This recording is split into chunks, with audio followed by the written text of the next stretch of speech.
Dimensional formula and dimensional expression. देखो, dimensional formula की जब मैं बात कर रहा हूं तो मैं क्या बात कर रहा हूं, और इक्वेशन की मैं बात कर रहा हूं तो क्या रिप्रेजेंटेशन में कर रहा हूं, दोनों में क्या बेसिक सा डिफरेंस है। मैं ये कह रहा हूं कि डायमेंशनल फॉर्मूला जो है वो चीज है जो बतलाता है मुझे कि किस फिजिकल क्वांटिटी के यूनिट को मैंने कितना रेज किया है। डायमेंशनल फॉर्मूला मुझे क्या बतलाता है कि किसी पर्टिकुलर फिजिकल क्वांटिटी के लिए जो मैंने यूनिट लिखी है, क्या बोला, किसी फिजिकल क्वांटिटी के लिए मैंने जो यूनिट लिखी है उस यूनिट में जो मैंने अभी ये बेसिक सिंबल्स लिखे थे इनको कितना रेज किया, उनको कितना रेज किया, वो चीज आपको बतला रही है डायमेंशनल फॉर्मूला। और जब मैंने एक इक्वेशन के फॉर्म में जमा दूंगा तो वो मेरे पास में डायमेंशनल एक्सप्रेशन बनेगा, इक्वेशन बनेगी। That's the simple thing. बहुत ज्यादा लकीर इसके बीच में खींचने की जरूरत नहीं है, दोनों चीजें ऑलमोस्ट सिमिलर हैं। जब मैं हमारे लिए बात करता हूं मतलब अपने एग्जाम के लेवल पे, यहां डायमेंशनल फॉर्मूला लिखो या डायमेंशनल इक्वेशन लिखो, ज्यादा अंतर नहीं आएगा। उदाहरण के तौर पे यदि मैं आपको बताने की कोशिश करूं, मैं यहां कह रहा हूं कि भैया फोर्स के फोर्स के लिए डायमेंशनल फॉर्मूला आएगा m1L1 T-2 और फोर्स के लिए डायमेंशनल इक्वेशन आएगी F = m1L1 T-2। बहुत ज्यादा अंतर है क्या? बस इसको मैंने इक्वेशन बनाया और ये फॉर्मूला बनाया। फॉर्मूला और इक्वेशन में कोई अंतर ज्यादा दिखाई दे रहा है तुम्हें? बस ये F = लिख दिया। इक्वेशन का मतलब होता है कि लेफ्ट में भी एक चीज होनी चाहिए और राइट में भी एक चीज होनी चाहिए और बीच में इक्वल टू का साइन होना चाहिए।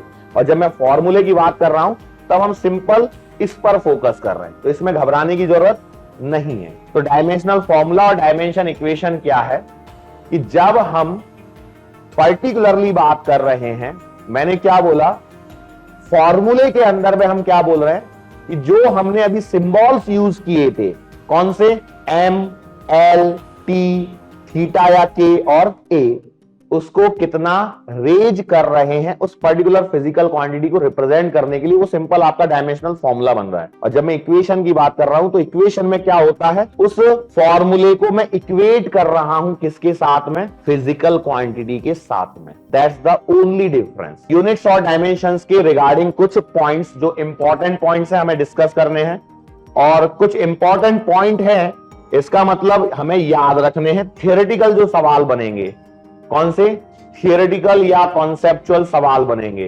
वो यहां से बनने की संभावना है।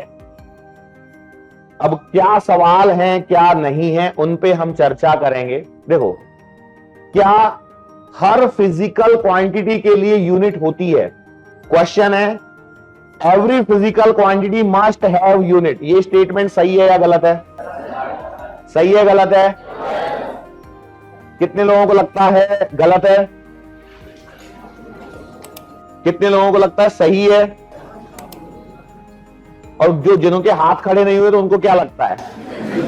एक बात बताओ, मैंने क्या स्टेटमेंट बोला था, all physical quantity must have unit. क्या ये स्टेटमेंट सही है या गलत है? मैंने यही पूछा था। तो अब तुम सोचो, क्या कोई ऐसी फिजिकल क्वांटिटी है जिसका यूनिट नहीं है? Refractive index. यदि एक फिजिकल क्वांटिटी मुझे ऐसी मिल गई जिसकी यूनिट नहीं है, मतलब ये स्टेटमेंट गलत। बराबर, यस और नो। अब यूनिट कहां नहीं होती है? जहां पर भी रेशो होता है, जहां पर भी रेशो होता है या कोई एक परफेक्ट नंबर होता है, वहां पर हमें यूनिट नहीं मिलती है। फिर हमें बात करनी है डायमेंशंस की। क्या any physical quantity having unit must have dimension? क्या ये स्टेटमेंट सही है? सही है, गलत है। मतलब कोई फिजिकल क्वांटिटी ऐसी हो सकती है जो यूनिट, जिसके पास में यूनिट है लेकिन वो डायमेंशन लेस हो सकती है। A physical quantity having unit may और may not have dimensions. May और मे नॉट हैव। क्या ये तीसरा पॉइंट जो मैंने बोला वो समझ में आया? क्या ये तीसरा पॉइंट आपको समझ में आया? क्या बोला मैंने? कोई फिजिकल क्वांटिटी जिसके पास यूनिट है, जरूरी नहीं कि उसके पास डायमेंशन हो। एग्जाम्पल, प्लेन एंगल और सॉलिड एंगल, यूनिट तो है लेकिन डायमेंशन नहीं है। क्या इसका रिवर्स पॉसिबल है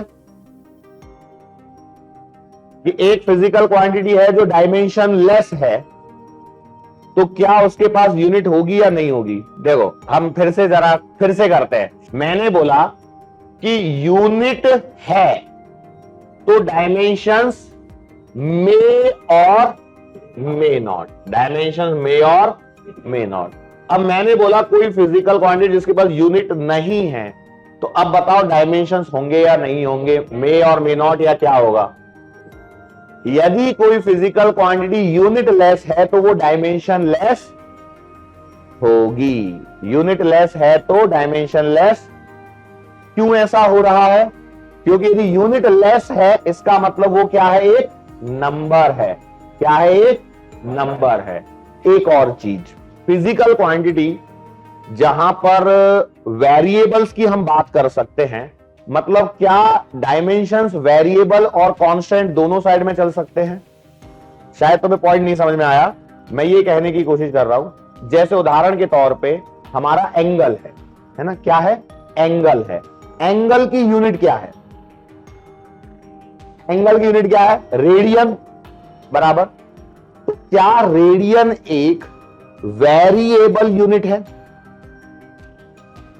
क्योंकि एंगल बदल रहा है और यूनिट तो साथ में चल रही है, तो क्या वो वेरिएबल यूनिट में माना जाएगा? हां, माना जाएगा। लेकिन अब जैसे मैं बात करूं यूनिवर्सल ग्रेविटेशनल कांस्टेंट, उसकी यूनिट फिक्स, और चूंकि वो कांस्टेंट है तो सब कुछ कांस्टेंट हो गया। यस और नो? बात समझ में आई कि नहीं आई? मैं क्या कहने की कोशिश कर रहा हूं आप लोगों को? नहीं समझा? मैंने बोला कि कोई फिजिकल क्वांटिटी यदि वेरिएबल है, कोई फिजिकल क्वांटिटी कोई वेरिएबल है, जैसे displacement can very, time can very, angle can very, yes, तो ऐसी फिजिकल क्वांटिटी की जब हम यूनिट लिखते हैं तो उन्हें भी हम वेरिएबल यूनिट मानते हैं। क्या मानते हैं? बेसिकली यहां पर जो वेरिएबल वर्ड है वो किसके लिए यूज हो रहा है? फिजिकल क्वांटिटी के लिए यूज हो रहा है। किसके लिए यूज हो रहा है? जैसे यूनिवर्सल ग्रेविटेशनल कांस्टेंट है, जब मैंने नाम लिख दिया कि यूनिवर्सल ग्रेविटेशनल कांस्टेंट, तो वो चीज तो कांस्टेंट है, उसकी वैल्यू फिक्स है 6.6 इंटू 10⁻⁻11 न्यूटन मीटर स्क्वायर पर किलोग्राम स्क्वायर। ये मुझे पता है। क्या ये कभी वेरी करेगा? नहीं। तो इसका मतलब इसकी यूनिट क्या हो गई? कांस्टेंट। तो इन्हें हम कांस्टेंट यूनिट में भी कंसीडर करते हैं। हालांकि ये तुम्हें वर्ड लिखा हुआ नहीं मिलेगा कहीं, तो हम जो मेन पॉइंट है उस पर हम बात करते हैं। मैंने अभी कितने पॉइंट बताए आपको यूनिट्स और डायमेंशंस के रिगार्डिंग, वो पॉइंट्स एक बार स्क्रीन पे देख लो। अ फिजिकल क्वांटिटी मे और मे नॉट हैव यूनिट। देखो दूसरा मैंने क्या बोला? अ फिजिकल क्वांटिटी मे और मे नॉट हैव डायमेंशंस। तीसरा, dimensionless physical quantity may have unit. All unitless quantities are dimensionless. Pure number and pure ratios are dimensionless. ये 5 point मैंने लिखवाए हैं। फिजिकल क्वांटिटी मे और may not have unit, unit नहीं हो ऐसा हो सकता है। एग्जाम्पल जैसे मैं लिखता हूं, इसमें पहले वाले केस में एग्जाम्पल यदि मैं लिखता हूं तो स्ट्रेन एक फिजिकल क्वांटिटी है, नो यूनिट, इसकी कोई यूनिट नहीं है। अब फिजिकल क्वांटिटी मे और may not have dimension, again example आएगा स्ट्रेन, ये क्या है? डायमेंशन लेस है। कैसा है? डायमेंशन लेस है।